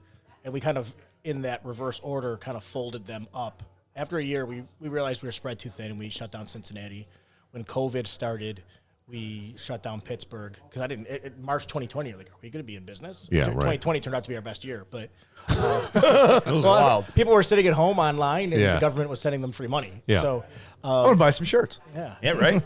and then Chicago, we closed down in 2021 just because we realized as Buffalo was growing exponentially, we couldn't be spending. The way I always describe it is, for every unit of energy we put into Buffalo, we get 10 back. Right. We were putting 10 units into these other cities to get 1 back. Right. I think in the future we will expand into other markets again, but in the meantime, we're going to just focus on Buffalo and grow Buffalo. There's just so much good left to do here that So when you see things like the Bills Mafia and it gets its reputation, and you've known for over the years the wild shit that's gone on in the parking lot and all that, events, that's not representative. I would love for people to know that's a small portion of the fan base, don't you think? Yeah, people think that they're going to fly to Buffalo, and as they deplane, they're going to see people in the, on the tarmac, like jumping to tables. They're going to be driving to the I mean, it's store. a funny thing, and you see some people do it, and of course, the guy from Rochester who covers himself in the condiments every year. Yeah, Pinto Ron. Before the games, I'm sure you've met Pinto Ron and all. But these are fun novelty things. But overall, the fan base pretty freaking cool. And down to earth, welcoming to any fan base. Like, I think you could come in if you wanted to come over to the Bills Mafia House. By the way, how did this get christened, the Bills Mafia House? I don't know. I don't know if it's just because. Well, that's what I'm wondering. But it's got the name, the Bills Mafia House, and is it because he put the logo on the back when he bought it, and everybody just said that's the Bills Mafia? That's Shane reached out to me in 2013. Okay. And he said, "Is it cool if I put your logo on my house?" Oh. And I'm like, "Okay, where do you live?" He's like, "Oh, I live near the stadium." I'm like, all right, sure. Send me a picture when it's done. I'd love to see it. So he does it. And it was back when our logo was the actual, it was still like a bird with a slash and everything. And so he took the time and he painted it on there. And we're walking out. So fast forward now, that same year, it's a preseason game. My wife and our two, now younger daughters, 10 years ago, we're walking out of the preseason game. And when he said near the stadium, I didn't think he meant facing the stadium. So we're walking out of the stadium, and there's a billboard of Bills Mafia. And I remember I said, "You got the girls, right? Okay, good." And I booked across the parking lot to get to the house. I was like, "This is amazing! Oh my gosh!" And then I changed our logo to a buffalo later that year. He repainted the whole house. Yeah. Made it. I felt bad. I'm like, I won't change the logo again. I promise. Yeah. But and then we did. No, we. Oh yeah, well, indirectly, yeah. But no, this one is still our classic logo. So, and it's been great. And Shane has been he's become a good friend. Yeah. And he's been really cool. He says anytime you have an interview, you don't even have to ask, because a lot of times we'll do stuff with national, like CBS or whatever, Fox, and they want to do it here. Okay. Yep. And he's like, anytime at all, just show up. You don't even have to ask. So he's been awesome like that. We did a photo shoot here a couple summers ago. Right after COVID, we did a shirt that said "Great day for a tailgate" because it's been so long since anybody got the tailgate. And we did a whole photo shoot and everything here for that shirt, in the backyard. I won a hot tub contest in his backyard. Wait. This is a separate thing. Josh, wait. Oh yeah. What's the hot tub contest they have here? So, what was it? 2 years. The year that we beat the Patriots, smoked the Patriots. 2021. Molson Canadian had a contest where you sent in a vintage style photo. Okay. and you could win. What is a vintage style photo? You know, from the early '90s, all the guys sitting in the hot tub or whatever. That hot tub time machine. Yeah, Yes, essentially, I got you, yes. So they had a contest, and I was like, man, my buddy's like, we got to do this. Well, we could win. I was like, you know, what would be hilarious, and it was like almost -5. Right. He's like, you know, what would be hilarious if we got a kiddie pool, just filled it with bubbles, and sat in the back of somebody's truck with a bunch of beers in our bathing suits, and you know, pretend we were, you know, right? Exactly. Just do it. How old were you at the time? This was 2 years ago. Oh, I was 36 years old. I love it. All right, okay. So we got a bunch of our friends together, and I text him, and I was like, can you give me Shane's number? I'd love to do it at the Mafia House with the stadium in the background. Shane was super gracious. He let us use his camper to warm up because, like, it was real cold. The bubbles were freezing. -4 or something. Yeah, it was real cold. And, we were dying. And he's like, you can go in the camper if you want. We were like, oh, thank you. So, and we ended up winning. So we got to sit in a hot tub before the Patriots game, and we met a bunch of the former players, like John Feenan was out there. Okay. And they're like, you guys are nuts. But they gave us a bunch of swag. They had like a merch tent and all kinds of good stuff. I got like this gorgeous Bills robe. It was awesome. Wow. Yeah. So, but it was all because I think it was all because, like, you could have green screened it, but everybody's gonna know you green screened it. Right. That's like, why don't we go do it at the Bills Mafia House? So yeah. That's fantastic. It was good stuff. That's fantastic. Yeah. It was really smart to do it. Let's go risk hypothermia. Yeah. Well, I mean, we'll get a robot in it. So we used kid bath bubbles and a leaf blower and just made a whole bunch of foam and just sat in foam. I mean, there was like no water because it's too cold for water. That's hysterical. Yeah, that's awesome. great. Yeah. He seems like he's a very cool guy and down to earth. And boy, isn't it funny how things just are meant to be. Yeah, you know what I mean? I mean, seriously, as you look at this, you go, well, you've done a lot of good work. You've had people, other fan bases donating. When Josh mentioned his grandmother or something, didn't a bunch of money come in, and that went to to your charities. Yeah, it was to the Oshai Children's Hospital, which is his children, yes, charity to rep. And so now they have the Patricia Allen Fund named after his grandmother. I could name... but that kind of went through the Bills Mafia, or you got credit. It was the Bills Mafia that was doing it. Bills Mafia being Bills fans. Everybody, And every time I see, I mean, I've done a few over the years, but most of them I've not weren't my idea. But I try to, give them a signal boost and share it. And I'm always excited when it's able to happen. But you talk about destiny, and sometimes like I look back and like just because I fired off a tweet in April 2011. All this has happened, and I really believe it. I mean, I'm not manifesting this stuff. It's part of who we are as a community. Yes, and it was going to happen either way. Yeah, I'm lucky enough to be the guy, be a part of it. Yeah, to be sort of the conduit to it, right? I mean, it's sort of the guy that made it happen, and now 2023 Fan of the Year. I mean, that's pretty big. Yeah, it's surreal. And my wife my wife learned about this, effort that the NFL does every year with fans, and she's like, we're doing it. I was like, I don't really feel comfortable like asking people to vote for me and stuff. It's really weird. But she's like, I don't care. I'm going to do it. And she hit up anybody we ever talked to or any player we ever met, any like connection that we had. And she just said, will you please share this? Will you please share this? And I think I tweeted about it twice. Maybe I didn't understand this. You're the 2023 NFL Fan of the Year? No. Oh, you're the Bills fan of the year. The Bills version. Of, okay. There's 32 of them. Now, do you guys get to fight each other like in a Royal Rumble, a battle royal to determine who is King fan? Well, I mentioned before I was 48-year-old unathletic. But they have steel chairs. Yeah, but your mom said you ran out of the tunnel, or Josh. You're very athletic. I could take her. I don't know where that list ends there. No, but they actually have a vote going on right now on NFL.com where all the different fans who are nominated as Fan of the Year. So we could vote for you to be NFL Fan of the Year. So let's please do that. I think that's great. I know you're not asking. I'm going to ask. No, and you can vote as many times as you want. I'll give them the extra plug. You go to NFL.com, NFL.com, and you scroll down just a little bit. There's a big subheading that says Fan of the Year. You find his picture, you click on it, they ask you to put in your email address, and you can vote. Like the other day at work, I was like, well, this is company time. I don't care. It doesn't matter to me. Really? You're going to fire me for voting for you? Come on, man. I fired off 10 in like 5 minutes. So, if you're sitting in traffic or what, don't do it while you're in traffic. Yeah, don't. If you're a passenger. But you're a passenger. If you're in the back of an Uber. Yep, come exactly. on. You can do that kind of thing. Well, it's been a pleasure meeting you guys. I think the stuff you do is pretty admirable. I think that's not even capturing it accurately, but the whole 26 shirts thing, it's really cool to see how all that, to hear the story behind it. I wasn't as familiar with that. Yeah, no, we're really blessed to be able to do this. Yeah. And it beats working. You're very humble. I don't like talking about myself. Exhaustingly so. No, I know, but you're not like, I mean, some fans, sports guys, they're a little, this beating their chest and all. You've done more than any sports fan. You wouldn't know it. You're very humble. Well, listen. I like that. It's a nice quality. Well, thank you. This whole thing happened because I fired off a tweet as a joke while I was waiting for a pizza. Yeah. To pick up a pizza. Yeah. So, everything has kind of fallen into my lap, and I've tried to be a good steward of the attention that's come my way, but I'd like to think that most people would do the same. Whether they do or not, I don't know, but I like to think most people I think you're probably right. I think it's the ones that get the attention aren't always the best.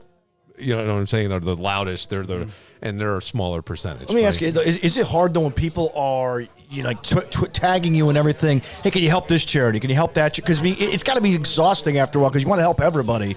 No, it's not exhausting. I mean, the exhausting part is talking to these families that need help. Oh, okay. I mean, when we work with a family and we do a new shirt every week now. It's not every 2 weeks. It's every week. When you meet these families, you're meeting them at the worst time of their lives. Like, my kid has cancer. My house burned down. I just lost my job, and in between jobs, I've been diagnosed with cancer, and I have no health insurance. I mean, these are all things that you learn about, and so it's tough not to carry that with you. But at the same time, you can't shut off your heart to these people. You don't want. I caught myself a couple years into it, treating these campaigns almost like business transactions. Like, okay, you need help, we will sell you shirts, and we will give you the money, but because I subconsciously was kind of protecting myself. Sure, you were. I felt like I had been hurt, disassociated a little bit, kids and that pass away and stuff sometimes. So, but then I realized I'm not allowed to celebrate the kid that gets to ring the bell when they beat cancer if I'm not going to also be there if they lose that battle. Did you come to this conclusion on your own? I think it's very, very I don't know. Valid. That's a very valid thing. It's a little deep. Is what I'm saying. Some people go to therapy and figure that out. That's what I'm saying. That's my point. I could probably use therapy for other things. No, I'm just saying, but that's pretty. I agree. And there's a human aspect of it, and you can't be a robot when you're dealing with people who are dealing with such emotional things. And it's easier to be a robot because who wants to feel all this stuff? Who wants to carry that? Right. And even now, 10 years later, I'll catch myself building that wall up again. Sure. And I have to remind myself, tear it down. Because the whole mission, if we lose sight of our mission, we lose. So then what's the point? Have you bought stock in Kleenex? Because I swear to God, I would be crying at every one of these. It's I'm tough. I couldn't possibly, being a father myself, and that would be tough. It's tough. Yeah, and the first family we helped, little girl named Amber had a condition called retinoblastoma. She was the inspiration for 26 shirts, which is like eye cancer. Yeah. Had one eye removed. Yeah. The other eye was getting chemotherapy applied directly to it. And Scott, who had reached out to me, total stranger, now a dear friend, he told me, about the situation. He's got 2 daughters, one of them. And immediately, human nature is to put yourself in that position. I have 2 daughters. Yeah. And you think about how blessed you are, how blessed we are to not have to be dealing with that situation. And you know what? God forbid anything ever happens, I'm still blessed. You know, but from our position of strength or well-offness, I don't know what the word is. Yeah. As humans, we should always pull somebody up who's in a tough position because, Tell me again, 26 shirts. So each week, a new shirt comes. 1 or 2 shirts. 2. 2 new shirts come out. Yep. Okay. And even if I wanted to buy last week's shirt, I can still go on. Well, or no. They're limited runs. They're limited runs. So this is important for people to kind of know. So there's a limited run, but each different shirt goes to a different person, the money raised, right? Yes. Or a portion of the money raised. Mm-hmm. So who is it this week? We actually have 2 running right now. So Okay. they run. We launch a new one every week, but they overlap each other. When does your week launch begin? Like sometimes some people would launch like on a Wednesday to a Wednesday. Sunday night, if the Bills win, sometimes we push it a little early just to kind of ride that momentum. Yeah, baby. exactly. Ride that momentum. Yeah, I'm right. with you. Yeah, Sure. Any little extra we can do, but we've got a couple really good ones right now. Yeah, we have one. It's called Mafia Football, and it's a really cool vintage-looking design. And that one supports the family of Teresa Noski. And she was the second shirt in a row where the beneficiary we were supposed to help passed away just before the campaign launched. And so we're still raising money. We're going to support her family. Sure, yeah. And the one Bills don't go away. Yeah. No, they don't. No, I think that's Bills I understand. Yeah. And the Bills Mafia doesn't go away. We don't go right? away. So that's a great double entendre there Right. because you can make Unintentionally. Say Yeah. No. that. Remember that. Make that a shirt. Yeah, right. make that a Hold on. shirt. But I mean that's a really important thing to say. And to your point, just because the person It doesn't actually mean gets that worse everybody. in a lot of Yes, cases. Right, of there's a lot course. of- Yes, there's a lot of expenses. And a lot of these families that lose a loved one, even with they have great insurance or whatever, like every situation is going to require money, whether Right. it's paying for a funeral or paying for whatever the situation is.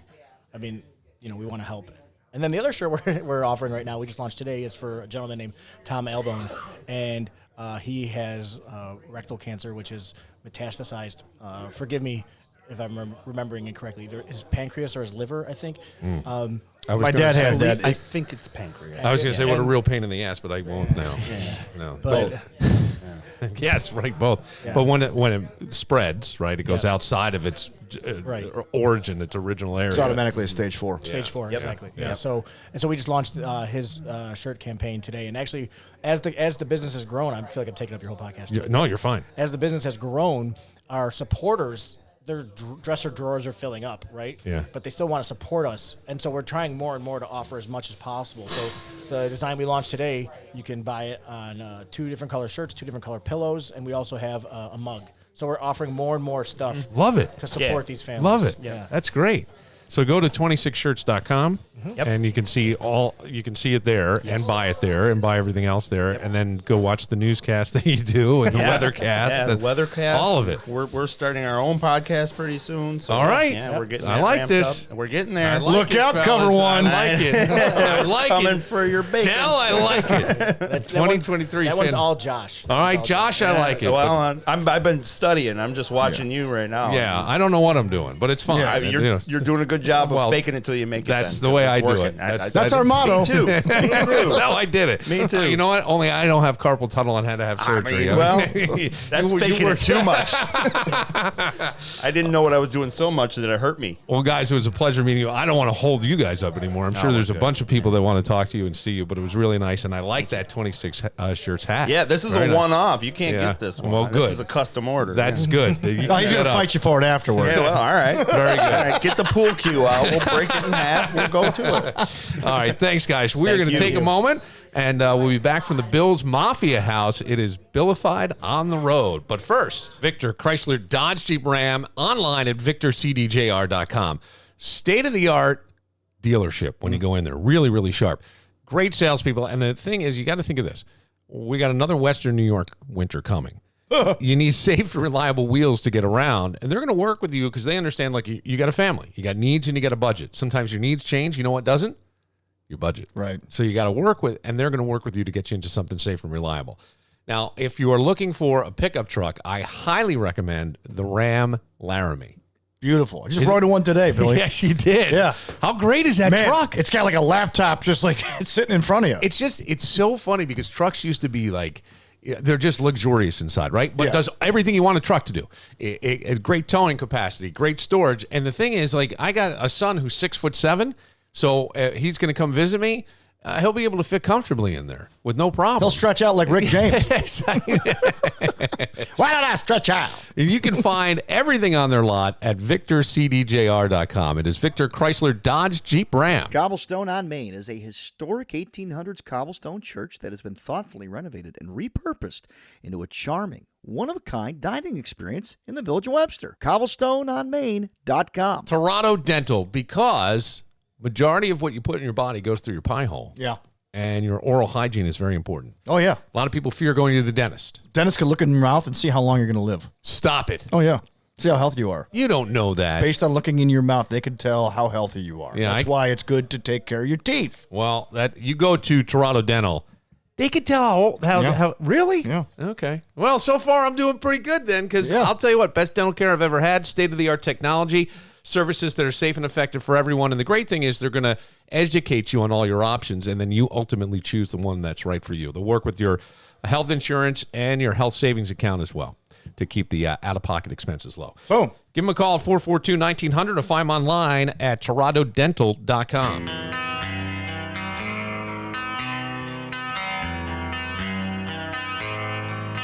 Yeah, I'm fading, and I call out. Never been, never felt, never thought I'd say a word.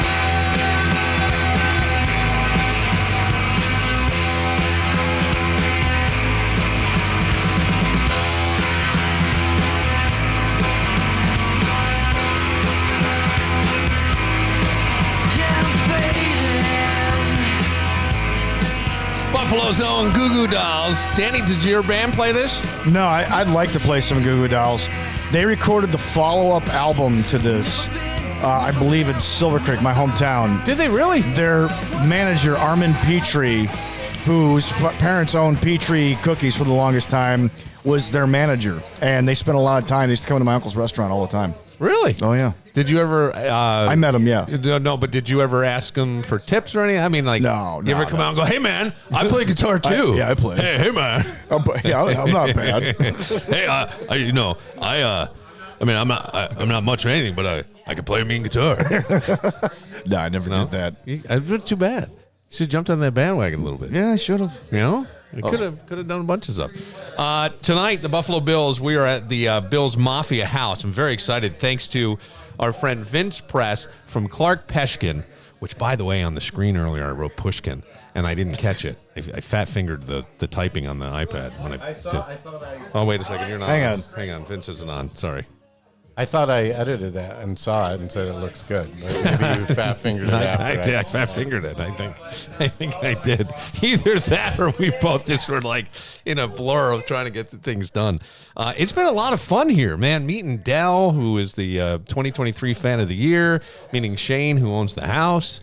And just walking around. Thanks so much for inviting us. Thank you for coming. This has been a blast. And it's beautiful. You guys haven't been outside too much, but it's a gorgeous night. Is it? It was a little windy earlier. Yeah, I'm hearing the winds picking up in the stadium. The flags are flying. It's nice out there. Sunset. Okay. Perfect lighting. Yeah, it's going to be fun. All right. Now, I hesitate to ask you what the keys of the game are because most people will listen to this after the results of this game are in. That's one of the brought to you by Connors and Fins. Yeah, it's one of the problems with the thing. But let's look at it this way. This looks like it may be on paper. I don't like that term, but on paper, maybe the easiest game they have for the next several weeks. Would that be fair to say? Yes. Because what do you have? Most winnable game. I don't want to say easy because nothing in the NFL is easy. You do have the Jets next week, but the Jets have always given the Bills problems. Okay. See week 1. Yeah. There you go. So you got the Jets, and then you go to Philadelphia. So you got 2 425 games. Then you get a week off to prepare for Kansas City, another 425 game. Yeah. Then you got the Dallas at home, 425. Yeah. Then you go on the Saturday before Christmas Eve, and you play the Chargers in L.A. Right. That's an 8 o'clock Saturday night game. Right. Then you got the Patriots at home at 1 o'clock, and you finish the season at a time to be determined in Miami. That could be a Sunday nighter. Okay. So you got to win tonight. Yeah. Period. All right. Got to win tonight, Vince. Got to. We could do the thing where we look back on the game and say what we thought. Well, if we did this, should we do like 2 versions of it? Hear it now, and then we'll edit and do whatever happens in the game. That's the podcast we post. I actually was going to post it before we got into the stadium. Oh, that's a good. Well, only because we got to drive home after this, and Well, that actually goes with what I was going to say, What's which that? is if we're aggressive tonight and we go for 4th and 1 or 2. Yeah. And we don't settle for field goals. Yeah. Then we'll be all right. Yeah. That's it. I will boo so loud next to Billy. No. If they don't go for it. Oh, yeah. McDermott, you bum! Yeah. That's what I'll yell. You bum. You bum. Now, your buddy is a huge fan, and he won't say anything on the microphone. Troy is. Yeah, well, I didn't want to embarrass him if he didn't, but now I'm going to put him on camera. There's Troy. Well, he's like the mayor of East Aurora, besides Steve Tasker. Well, is that where you live, Troy? Yes, I do. And no, it's Steve Tasker, not me. But you live in East Aurora? Yes, I do. Oh, okay. Village. Why did I think he was a Rochester guy? Nope. No. And still a pilot? No, I was in air traffic control. Oh, you were air traffic control. Yeah, yeah. That seems even more stressful. I didn't find it stressful, but most people say it is. Yeah, you didn't find it stressful? No, I did not. You never had one of those pushing 10 moments where like you had to like rewire, like reroute 8 planes at once?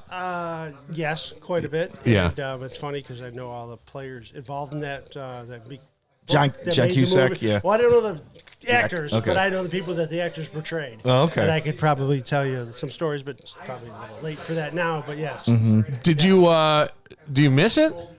100%. Yeah. 100%. Why'd you leave? You have to retire at a certain age. You do. And yes, and wanted to come home. We had a daughter late in life, and decided to have her be from somewhere instead of following me around a little bit more. Where were you? So you bounced around as an air traffic? I didn't know they bounced around. You don't have to, but I did. I started in Cleveland, went to Boston, went down to the Washington, D.C. area, got involved in some military stuff and different things. Yeah. And ended up doing the the Vancouver Olympics, yeah. outside of Seattle.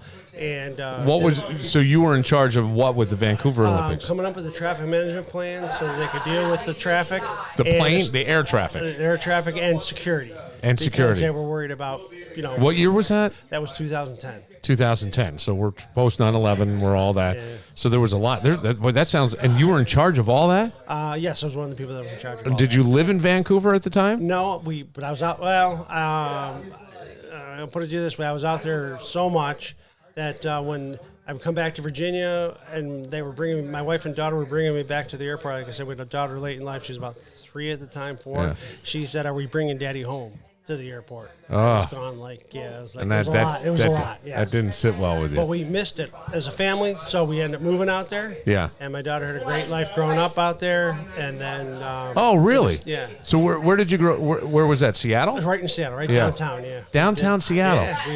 We went from a home in Virginia. Well, a house normal you would think to living in a condo. Yeah. Top floor with about 280-degree views of the mountains, the sound, and all that. It was totally different living.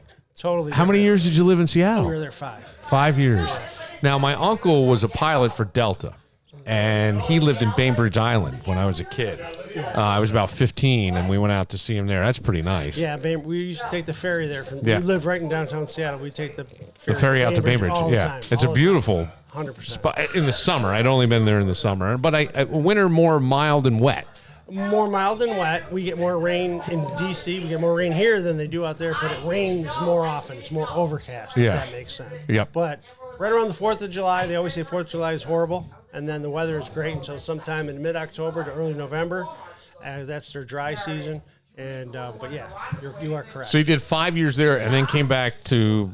So you went gray to gray, really. I went gray to gray. That's. Well, I mean, you're talking about right there. You're on the coast, and here you're on the Great Lakes. It's kind of the same. It's 100% the same. Yeah. And when we first moved back, it was actually right before we moved back. There was a place in Buffalo called the Ocean, and we went there, and the lady tending bar was from Seattle. Yeah. I met somebody in the military. It was Buffalo. She was here, and we talked about my wife and her, and I talked about how similar the places were. Yeah. Seattle being much bigger. Yeah. And it is very similar. You get the clouds that come over the lake. Same thing. Yeah. Do you miss Seattle at all? Do you miss 100%. You do. 100%. Yeah. Yeah. It was the best climate. What was the thing to bring you back? Family. Just being here. Everybody we know is here. Yeah. It was just right. It's Western New York, including Rochester, all that pulls you back. Yeah. Just us. Pulls you back. Well, I can understand that. I mean, I certainly having, family that's out there but stayed there, you just don't see everybody as much. And there is something about having that family base. You see it as you get older. Yes. You don't appreciate it when you're young.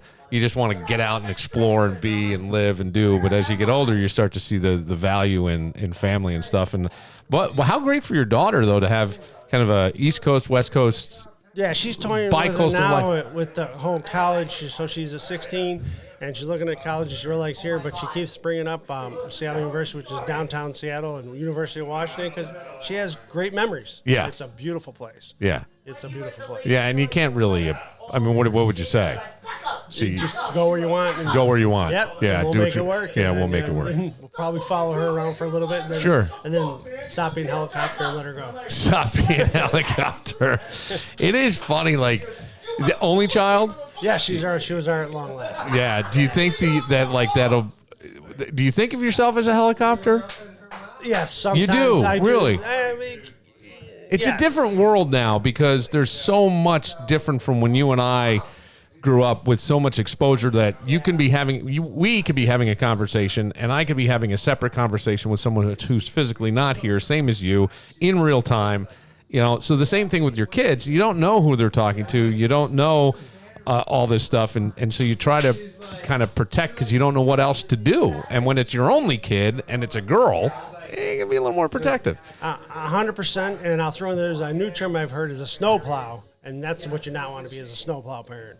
They just push right through and everything's about their kids. They're just plow right through. Yeah. Teachers, everything. Yeah. I can handle being I think I was more the I think I was more like the let's see what happens there. Yeah, fuck it, figure it out. The feral parent. Well, I don't know about that. Like, I certainly was involved in things, but I would always say, like, you know, when it came to bullying stuff, I'd rather, and I didn't know, it may not have been the right thing to do, but my gut instinct would be rules of the playground, right? Let the rules of the playground work out here, and the kids will figure it out. And why do we need to get involved and be pushing our weight around? And this kid needs to apologize to this kid. And I go, that's it. And it's funny because I watched twice now on Netflix, and I never do this, and I'm more of a guy who would watch a documentary over something that's fictional or made up. I've now watched twice Old Dads on Netflix with Bill Burr. Have you seen this? I've not had a chance to see it. Yeah, you got to see it. It's hysterical because it's really about, like, you know, he as a kid late in life. The kid's 5, he's 51. And, you know, the kid falls down. He goes, buddy, rub some dirt in it and don't worry about it. And the kid rubs a little dirt in it, and somebody goes, you should really have that cleaned and put some Neosporin on it. And he stands up and he goes, you a medical doctor? And he goes, no. He goes, listen, I'm trying to raise a man here, not a pussy. You know? And it's just so different. And I go, I'm of that. I never wanted to see my kids get hurt and stuff. But at the same time, you know, it's rules of the playground. You let them kind of do the rules of the playground, and that's it. Yeah. They have a name for you now, too, though. That's called free range. You're a free range parent. Oh, okay. No antibiotics. I was a free range parent. Other parents just said I was an asshole. Like, my favorite thing ever, what I still get shit about a little bit here and there, was they had an incident at Park Road Elementary School where my kids went. There was somebody who got loose in the neighborhood, and he came flying through. Do you remember this? I think we were around the break room. Yeah. And somebody came up from New York City, picked up a guy and his daughter, thinking they were for a drug deal gone bad. They were picking them up. I don't know. Who knows what they were going to do with them. They realized they had the wrong people. They dropped them off. Well, meanwhile, a police chase ensues. So now they're coming 490 headed east. These guys get off at Bushnell's Basin, come flying up at like 100 miles an hour through East Street. And I happen to be coming home around 1 o'clock doing morning radio, and you're watching all this chaos go on. And the guys abandoned a car. One walked into a lady's house. This is like quaint little Pittsburgh. They had raised their family. Their house was adjacent to the school grounds and all. She's literally baking a pie. She's baking a pie. And she goes to take it out. Guy comes busting through the back door. Was open, the back door. And he goes, hey, can you call me a cab? And the lady freaked out. Like, they sold their house after that. But all this stuff goes on. One guy goes in because the gym teacher, was a warm day in either May or June, and he had propped the gym door open because there was no air conditioning in the school. So some guy walks in, and he asked to the gym teacher, can you call me a cab? This is probably a little before Uber, 2010 maybe.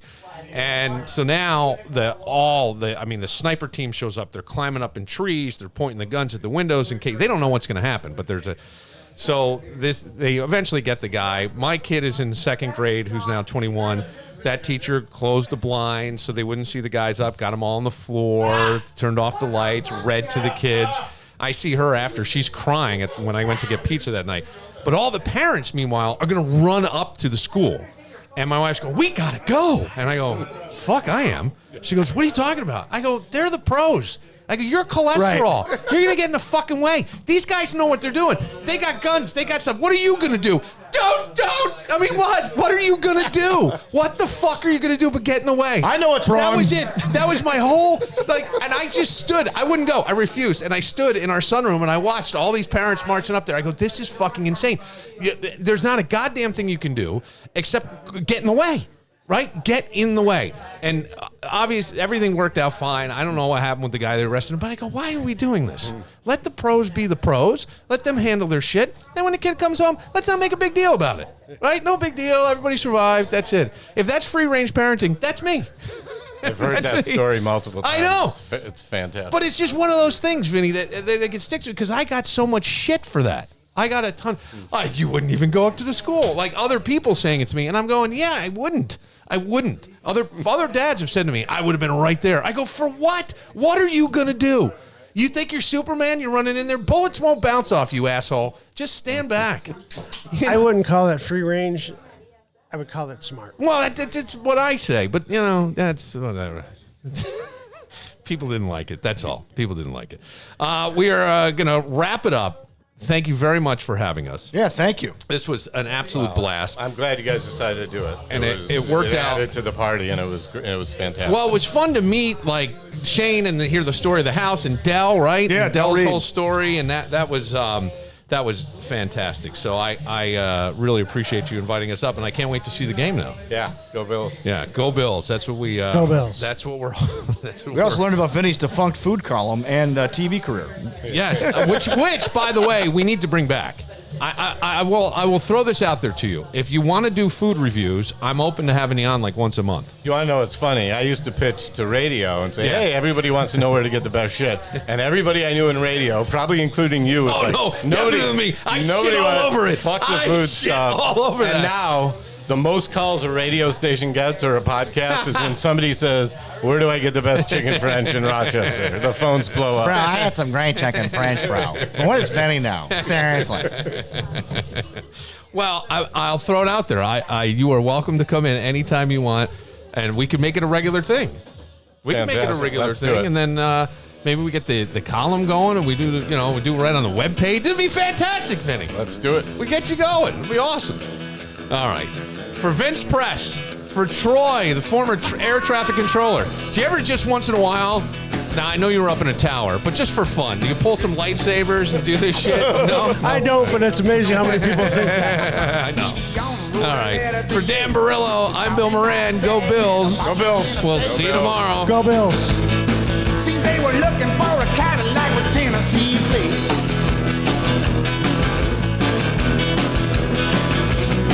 Well, since I left California, baby, things have gotten